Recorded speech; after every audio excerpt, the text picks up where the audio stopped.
현재 서울에 거주 중인 34살 여자입니다. 결혼한 지는 올해 3년 차예요. 원래 제 성격이 무슨 일이건 간에 제 이야기를 여기저기 다 이야기하고 다니는 성격은 아닌데 이번만큼은 꼭 이야기해야겠다 싶어 이렇게 사연까지 적어 보내게 되었습니다. 여기 올라오는 사연들 보면 언제나 문제는 시댁에서부터 시작을 하잖아요. 저 역시도 마찬가지였습니다. 처음에는 시부모님이 너무 쿨한 성격이라 생각할 정도였고 시월드는 저와는 거리가 먼 이야기라 생각했어요. 결혼 후에 시댁에 찾아뵐 일이 생기면 오히려 저희가 오는 걸 너무나도 귀찮아 하셨거든요. 괜히 저희 오면 집 청소도 해야 하고 식사 준비도 해야 하고 여간 번거로운 게 아니니 시간 있으면 그냥 둘이 어디라도 놀러나 가라는 식이셨지요. 그런데 알고 보니 그건 다 신우 때문이었습니다. 남편은 저보다 4살 연상이고 신우는 남편과 연년생이고요. 그런데 신우는 그 나이 먹도록 아직 결혼을 안 했습니다. 시부모님이 저희가 시댁에 방문하는 걸 불편해하던 이유는 식사 준비고 집 정리고 그런 건 다 핑계에 불과했어요. 그냥 저희가 다녀오면 신우가 잘 살고 있는 저희 모습 보고 열등감이라도 느끼는지 저희가 가고 나면 집에서 그렇게 난동을 부리며 발작을 했다고 하더라고요. 그렇다 보니 시부모님도 차라리 얼굴 좀 안 보고 그러는 게 편했기에 저희 보고 오지 말라고 했던 것이었습니다. 저는 여태까지 그걸 시부모님이 쿨한 성격이라 며느리 부담 갖지 하지 않게 하기 위해 그러시는 거라 믿어왔고요. 신우 성격 이상한 것도 시부모님은 물론 남편도 다 알고 있던 사실인데 팔은 안으로 굽는다는 그 말이 결국엔 다들 신우를 위해서 제가 희생하는 게 당연한 거라 생각하고 있었다는 거네요. 제 본가는 지방에 있습니다. 저는 대학부터 시작해서 남편과 결혼해서 서울로 올라오기 전까진 계속 지방에서 거주하고 있었어요. 남편은 제가 다니던 회사 거래처와 연결된 회사에 다니고 있었고 본사는 서울에 있었는데 파견근무차 저희 지역에서 1년 조금 넘게 거주를 했었거든요. 어떻게 인연이 다 연애를 시작하게 되었고 남편이 서울에 있는 본사로 복귀하면서 몇 달 정도 주말 연애를 이어가다가 청혼을 받게 돼서 결혼까지 하게 되었습니다. 저한테는 쉬운 결정이 아니었어요.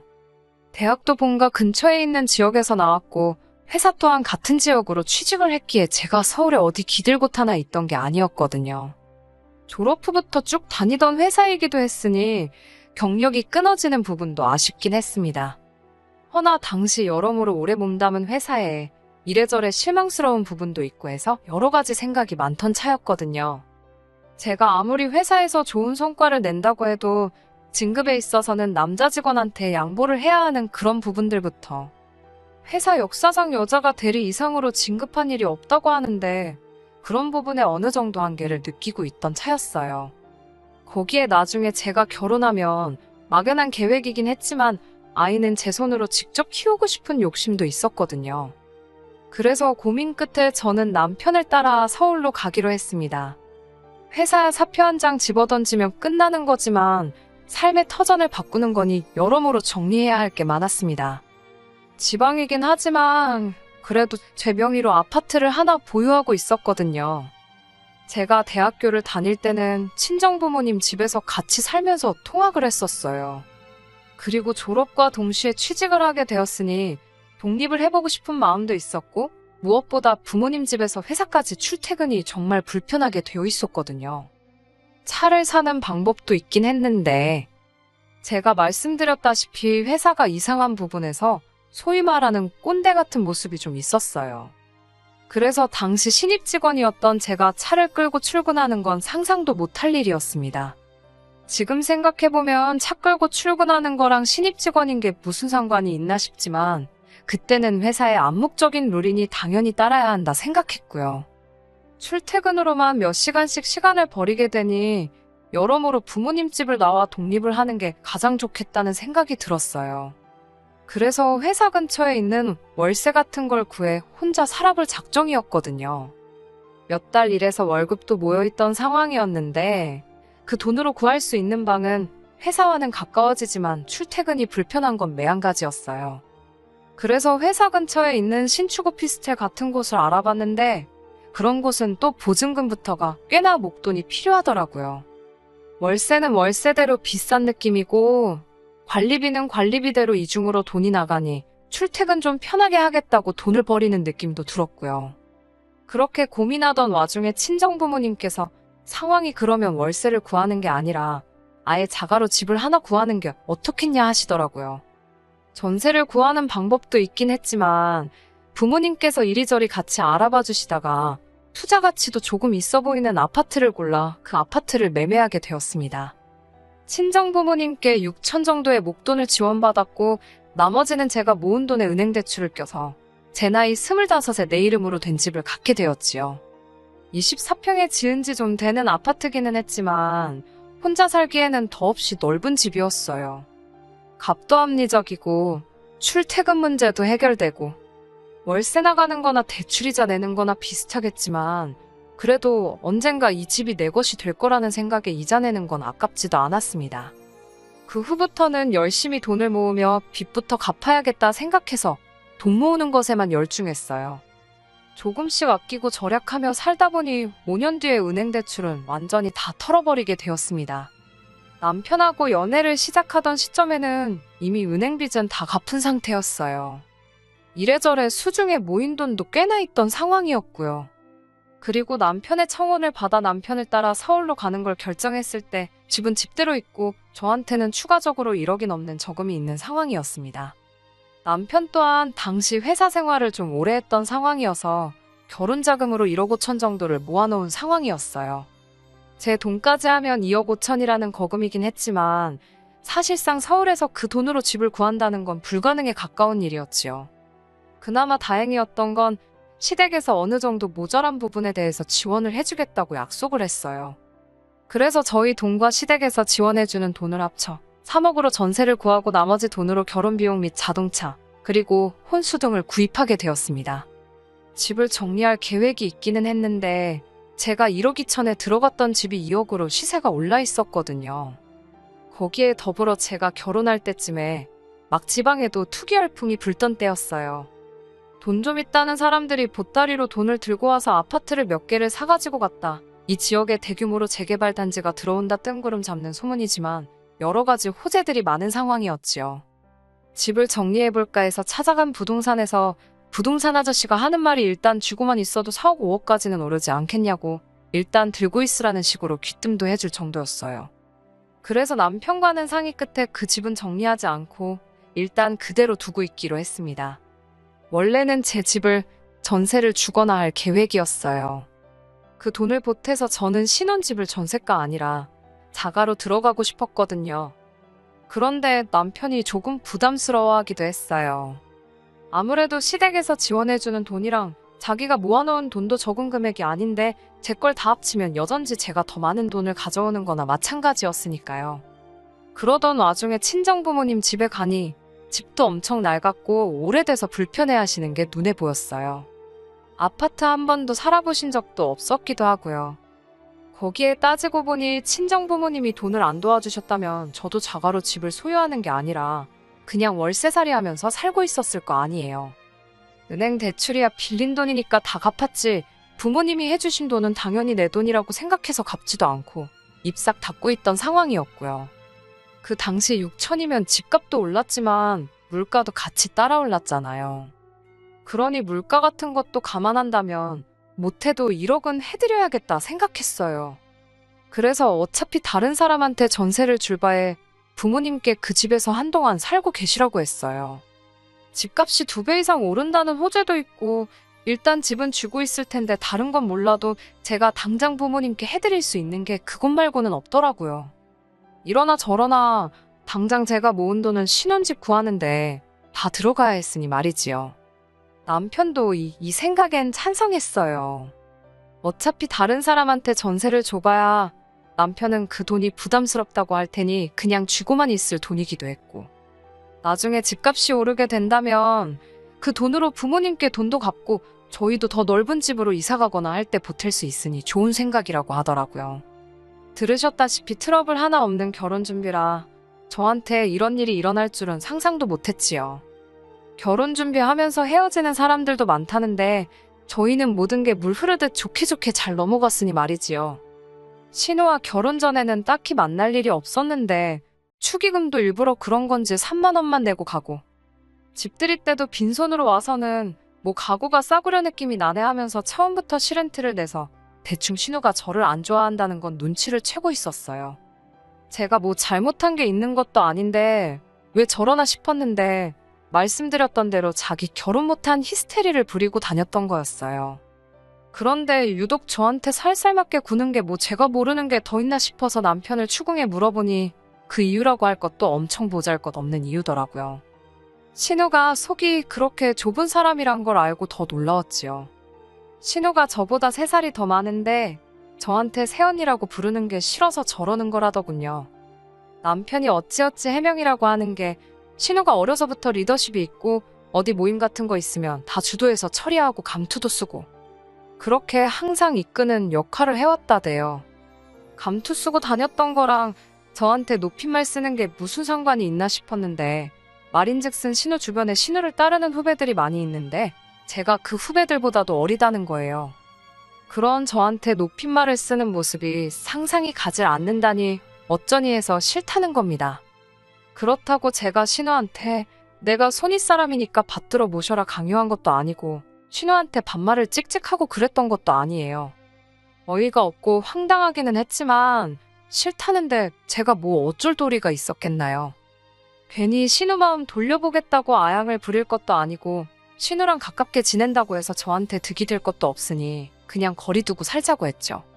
괜히 긁어 부스럼이라고 상황만 악화시킬 수도 있고 신우 덕분에 시댁과도 어느 정도 거리를 두고 살게 되었는데 따지고 보면 저한테는 나쁠 게 없는 상황이었으니까요.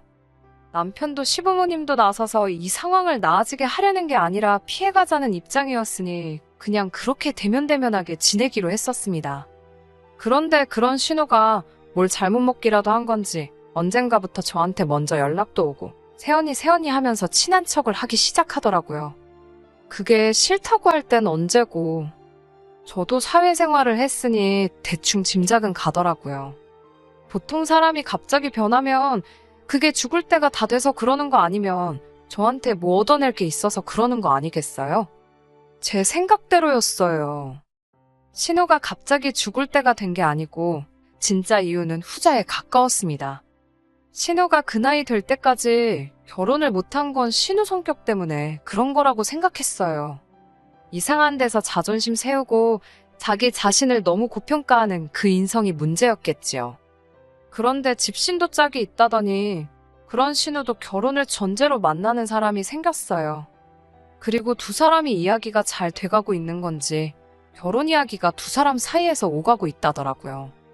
하지만 그때까지도 신우가 저한테 잘 보일 이유가 하나도 없다고 생각했거든요.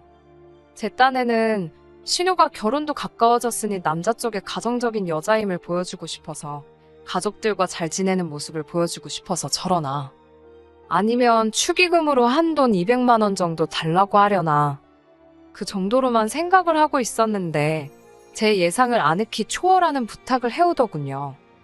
신우가 계속해서 한 번 만나자고 자리를 만들려고 할 때부터 촉이 안 좋았어요.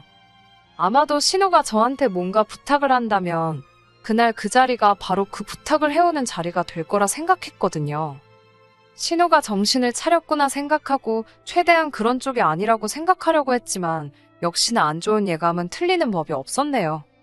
집들이 때도 안 사온 휴지 선물 세트를 사들고 와서는 가족 좋은 게 별거 있겠냐며 너스레를 떨더라고요. 괜히 시간 끌지 말고 본론만 빠르게 말해줬으면 하는데 언제부터 저희가 그렇게 친하게 지냈다고 온갖 아는 척, 추억이 넘쳐나는 척을 하면서 온갖 아양을 다 떨더라고요. 없는 추억 억지로 짜내서 분위기를 띄우려다가 막상 이야깃거리가 다 떨어지니 그제서야 본론으로 넘어가는데 신우는 나 결혼하는데 다른 건 딱히 해줄 필요 없다는 말로 시작해서 말도 안 되는 부탁을 별것도 아닌 것처럼 말을 하더라고요. 우연의 일치라고 하면서 자기 결혼할 남자가 이번에 제 본가가 있는 쪽으로 내려가 장사를 시작할 계획이라고 하더군요. 그리고 제 명의로 그쪽에 아파트를 가지고 있다는 사실을 들었다면서 다른 건 아니고 그 집을 자기들이 사주겠다고 하더라고요. 인심 쓰듯이 사주겠다는 말이 어이가 없었습니다. 제가 그 집을 팔려고 내놓은 적도 없고 그 집에 다른 사람도 아니고 친정부모님이 살고 계시는데 제가 미쳤다고 그 집을 친정부모님 이사시키고 신우한테 팔겠어요? 신우가 저한테 그동안 잘했고 못했고를 떠나서 얼토당토않는 이야기였어요. 그래서 그 집에 부모님이 살고 계셔서 안 된다고 거절의 의사를 확실하게 말하려고 했습니다.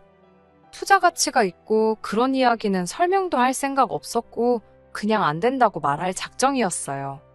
안 된다는 말을 꺼내려는데 신우는 이미 저한테 집을 사기로 한 것 마냥 제 말을 끊고는 더 어이없는 말을 하더군요. 결혼 후 몇 년 시간이 지나 시세도 이제 3억 초중반을 왔다 갔다 하고 있는 아파트를 대뜸 자기한테 1억 5천에 넘기라는 거예요. 세상에 애놀이를 해도 집값을 반 이상 깎아서 팔려고 하는 건 세상 어느 나라 개념인가 싶었습니다.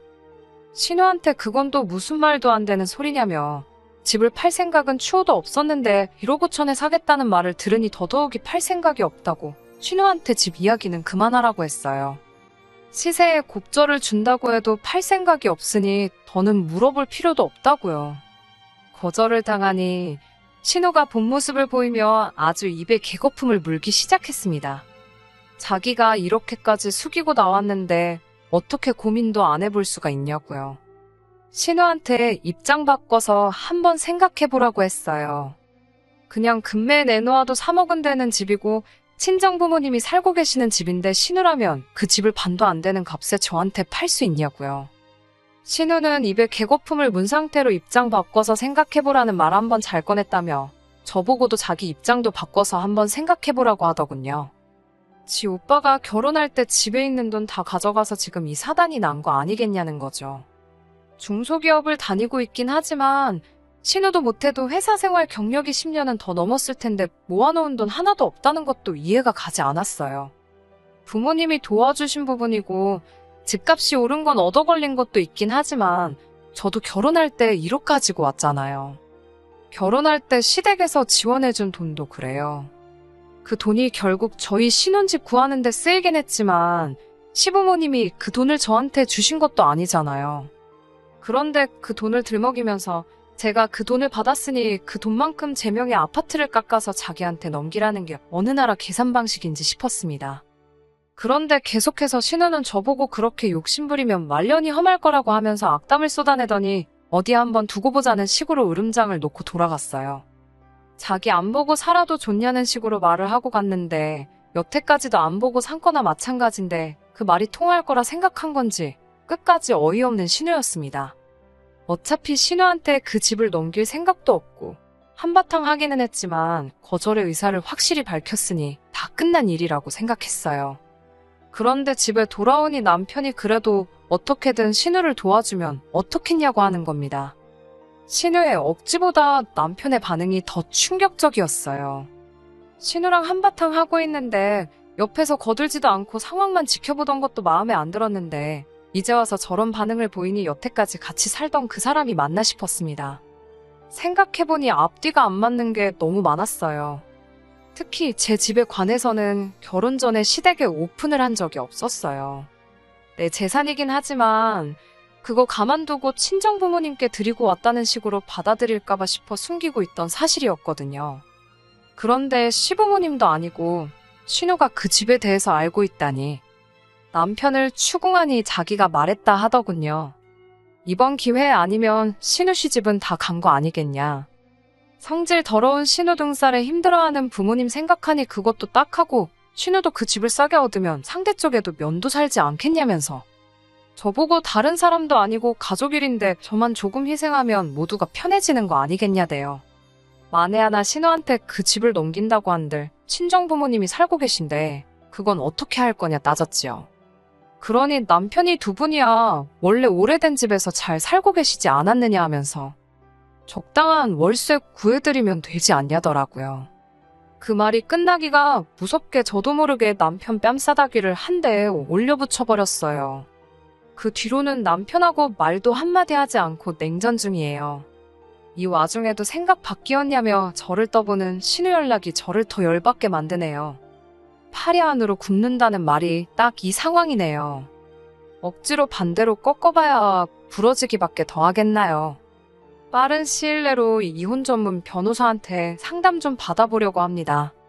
저도 강경하게 나간다면 남편도 마음을 돌리지 않겠나 싶네요. 궁금해하시는 분들이 계셔서 이렇게 후기 보내드립니다.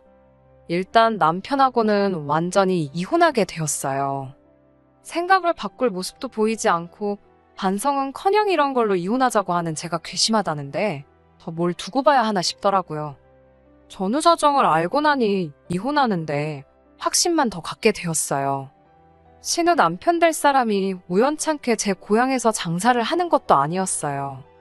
신우가 애초에 결혼 조건으로 제 집을 가져오기로 한 거고 그 남자는 딱히 하는 일이 없는 사람인데 집 살던 아낀 돈으로 그쪽에다가 뭐 체인점 같은 거 하나 낼 계획이었다대요.